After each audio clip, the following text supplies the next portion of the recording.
Сегодня мы в городе Алеппо провели очередную масштабную гуманитарную акцию от имени Республики Ингушетия и по случаю приближения праздника Курбан-Байрам.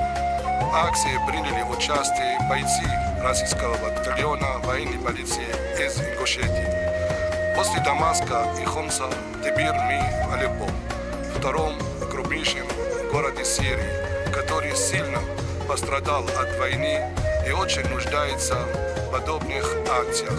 Мы раздаем наборы с продуктами в общем количестве 18 тонн, 1000 семей, погибших и пострадавших от военных действий.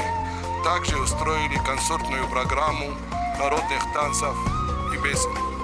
Сирийскую сторону представили губернатор города Алеппо, муфтий города Алеппо, члены Народного совета Сирии, политические и профсоюзные деятели, а также представители гражданского общества. Это 8-й раз, когда Республика Ингушетия отправляет гуманитарную помощь братскому сирийскому народу.